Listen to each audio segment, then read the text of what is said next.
Salah satu dokter dari klinik psikosomatik, Rumah Sakit Omni Alam Sutera, Dr. Andri, mengomentari kabar soal dugaan Dr. Lois Owin, sebagai orang dengan gangguan jiwa, ODGJ.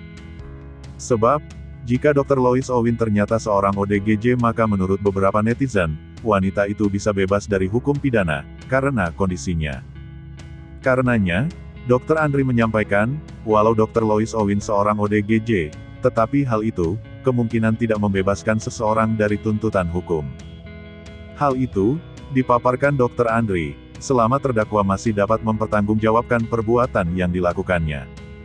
ODGJ atau diagnosis psikiatri tidak membebaskan seseorang dari tuntutan hukum, kata Dr. Andri. Selama dia dianggap masih bisa mempertanggungjawabkan perbuatannya tersebut, sambungnya. Dia menegaskan bahwa, seorang psikiater forensik akan melakukan pemeriksaan pada seorang pelanggar hukum, yang diduga ODGJ. Psikiater forensik akan memeriksa ODGJ, yang melakukan pelanggaran hukum, untuk dinilai kemampuan bertanggung jawabnya, tuturnya.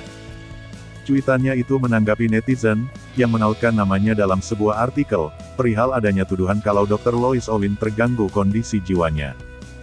Netizen tersebut menyatakan jika Dr. Lois Owin seorang ODGJ, maka dia bebas hukum pidana, dan dirawat di rumah sakit jiwa.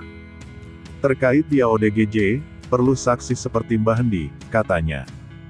Selain itu, menurut si netizen terkait pernyataan interaksi antar obat yang dikemukakan oleh Dr. Lois, maka dinilainya perlu saksi dari seseorang yang berprofesi sebagai farmakoklinis.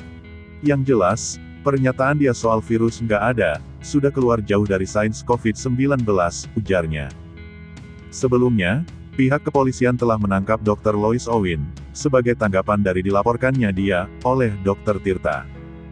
Disampaikan Kabag Penum Divisi Humas Polri, Kombes Pol Ahmad Ramadan, terlapor ditangkap pada Minggu, tanggal 11 Juli tahun 2021.